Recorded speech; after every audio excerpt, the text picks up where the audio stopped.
सभी प्रभु प्रेमियों को मेरा प्यार भरा राधे राधे। इस वीडियो में हम चर्चा करेंगे एकादशी व्रत की। धर्मराज के पूछने पर भगवान श्री कृष्ण कहते हैं फागुन मास की कृष्ण पक्ष की एकादशी का नाम विजया एकादशी है। इस एकादशी का बड़ा महात्मा है। वाजपेयी यज्ञ जैसा पुण्य मात्र इस एकादशी के व्रत करने से प्राप्त होता है। भगवान श्री कृष्ण कहते हैं विजया एकादशी को अगर कोई विधि विधान से इसका पालन करे और इस व्रत को करे तो न सिर्फ लोक में अपितु परलोक में भी उसकी विजय प्राप्त होती है।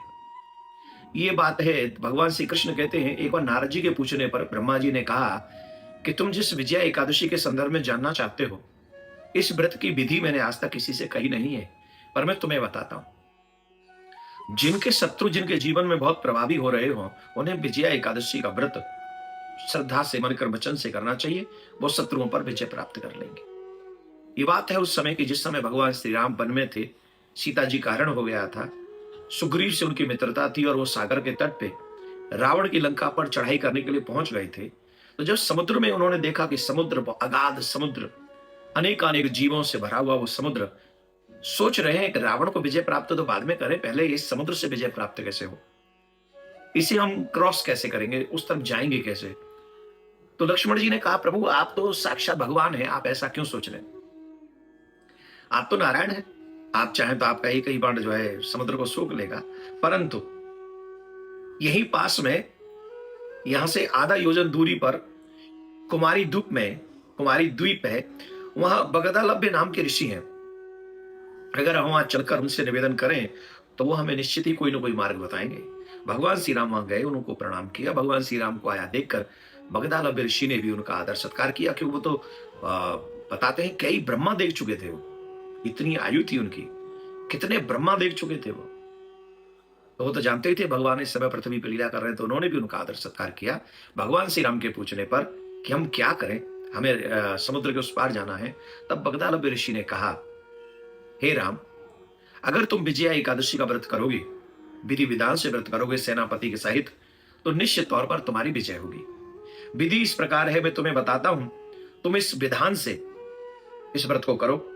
इस व्रत की विधि यह है कि दशमी के दिन स्वर्ण, चांदी, तांबा या मिट्टी का एक घड़ा बनाएं, उस घड़े को जल से भरकर तथा 5 पल्लव रख दें, वेदिका पर स्थापित करें। उस घड़े के नीचे सतनजा और ऊपर जौ रखें, उस पर श्री नारायण भगवान की स्वर्ण की मूर्ति स्थापित करें और एकादशी के दिन स्नान आदि से निवृत्त होकर धूप दीप नैवेद्य नारियल आदि से भगवान की पूजा करें। तत्पश्चात घड़े के सामने बैठकर दिन व्यतीत करें और रात्रि में भी उसी घड़ी के सामने बैठकर रात्रि में जागरण करें। इन द्वादशी के दिन नित्य कर्म से निवृत्त होकर स्नान इत्यादि कर विध संकल्प उस घड़े को स्वर्ण मूर्ति के सहित किसी वेदज्ञ ब्राह्मण को दान कर दें। इससे तुम्हें शत्रुओं पर विजय प्राप्त होगी, इसमें कोई संशय नहीं। भगवान श्री राम ने, ऋषि ने जो कहा था वैसा ही किया और भगवान श्री राम के उस व्रत के बाद में क्या हुआ ये हम और आप सभी जानते हैं। तो इसमें कोई संशय नहीं है कि हमें भी वही फल मिलेगा। अगर विजया एकादशी का व्रत हम करेंगे तो हमें भी विजय प्राप्त होगी। विजय माने सिर्फ शत्रुओं पर ही नहीं, इंद्रियां भी सबसे बड़े शत्रु हैं, हमें इंद्रियों पर विजय प्राप्त करने का अवसर मिलेगा। ये लोक और परलोक दोनों जगह हमारी विजय होगी। तो इसलिए मन क्रम वचन से हमें एक विजया एकादशी का व्रत करना चाहिए। तो विजया एकादशी का व्रत हम लोग 13 तारीख को रखेंगे, 13 फरवरी को रखेंगे और जो पारायण होगा वो 14 तारीख को हम इसका सूर्योदय के बाद व्रत का पारायण करेंगे। सुबह प्रातः 7:01 से 9:38 तक ये पारायण होगा।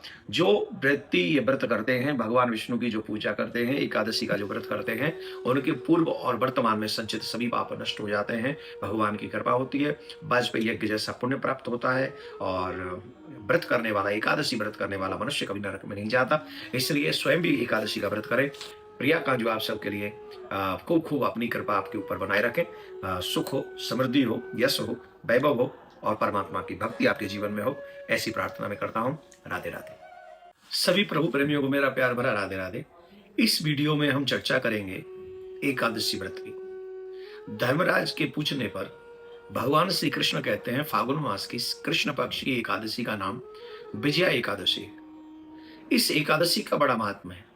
वाजपेयी यज्ञ जैसा पुण्य मात्र इस एकादशी के व्रत करने से प्राप्त होता है। भगवान श्री कृष्ण कहते हैं विजया एकादशी को अगर कोई विधि विधान से इसका पालन करे और इस व्रत को करे तो न सिर्फ लोक में अपितु परलोक में भी उसकी विजय प्राप्त होती है। ये बात है, भगवान श्री कृष्ण कहते हैं एक बार नारद जी के पूछने पर ब्रह्मा जी ने कहा कि तुम जिस विजया एकादशी के संदर्भ में जानना चाहते हो, इस व्रत की विधि मैंने आज तक किसी से कही नहीं है, पर मैं तुम्हें बताता हूं। जिनके शत्रु जिनके जीवन में बहुत प्रभावी हो रहे हो, उन्हें विजया एकादशी का व्रत श्रद्धा से, मन कर, वचन से करना चाहिए। वो शत्रुओं पर विजय प्राप्त कर लेंगे। ये बात है उस समय की जिस समय भगवान श्री राम वन में थे, सीता जी का हरण हो गया था, सुग्रीव से उनकी मित्रता थी और वो सागर के तट पे रावण की लंका पर चढ़ाई करने के लिए पहुंच गए थे। तो जब समुद्र में उन्होंने देखा कि समुद्र, अगाध समुद्र, अनेकानेक जीवों से भरा हुआ वो समुद्र, सोच रहे हैं कि रावण को विजय प्राप्त तो बाद में करें, पहले इस समुद्र से विजय प्राप्त कैसे हो, इसे हम क्रॉस कैसे करेंगे, उस तरफ जाएंगे कैसे। तो लक्ष्मण जी ने कहा प्रभु आप तो साक्षात भगवान हैं, आप ऐसा क्यों सोच रहे हैं, आप तो नारायण हैं, आप चाहें तो आपका एक ही बाण जो है समुद्र को सोख लेगा। परंतु यही पास में, यहां से आधा योजन दूरी पर कुमारी द्वीप है, वहां बगदालभ्य नाम के ऋषि हैं। अगर हम वहां चलकर उनसे निवेदन करें तो वो हमें निश्चित ही कोई ना कोई मार्ग बताएंगे। भगवान श्री राम वहां गए, उनको प्रणाम किया। भगवान श्री राम को आया देखकर बगदालभ्य ऋषि ने भी उनका आदर सत्कार किया, क्योंकि वो तो बताते हैं कई ब्रह्मा देख चुके थे, वो इतनी आयु थी उनकी, कितने ब्रह्मा देख चुके थे वो तो जानते ही थे भगवान इस समय पृथ्वी पर लीला कर रहे हैं, तो उन्होंने भी उनका आदर सत्कार किया। भगवान श्री राम के पूछने पर कि हम क्या करें, हमें समुद्र के उस पार जाना है, तब बगदालभ्य ऋषि ने कहा हे राम, अगर तुम विजया एकादशी का व्रत करोगे, विधि विधान से व्रत करोगे सेनापति के सहित, तो निश्चित तौर पर तुम्हारी विजय होगी। विधि इस प्रकार है, मैं तुम्हें बताता हूं, तुम इस विधान से इस व्रत को करो। इस व्रत की विधि यह है कि दशमी के दिन स्वर्ण, चांदी, तांबा या मिट्टी का एक घड़ा बनाएं, उस घड़े को जल से भरकर तथा 5 पल्लव रख दें, वेदिका पर स्थापित करें। उस घड़े के नीचे सतनजा और ऊपर जौ रखें, उस पर श्री नारायण भगवान की स्वर्ण की मूर्ति स्थापित करें और एकादशी के दिन स्नान आदि से निवृत्त होकर धूप, दीप, नैवेद्य, नारियल आदि से भगवान की पूजा करें। तत्पश्चात घड़े के सामने बैठकर दिन व्यतीत करें और रात्रि में भी उसी घड़ी के सामने बैठकर रात्रि में जागरण करें। इन द्वादशी के दिन नित्य कर्म से निवृत्त होकर स्नान इत्यादि कर विद संकल्प उस घड़े को स्वर्ण मूर्ति के सहित किसी वेदज्ञ ब्राह्मण को दान कर दें। इससे तुम्हें शत्रुओं पर विजय प्राप्त होगी, इसमें कोई संशय नहीं। भगवान श्री राम ने, ऋषि ने जो कहा था वैसा ही किया, और भगवान श्री राम के उस व्रत के बाद में क्या हुआ ये हम और आप सभी जानते हैं। तो इसमें कोई संशय नहीं है कि हमें भी वही फल मिलेगा।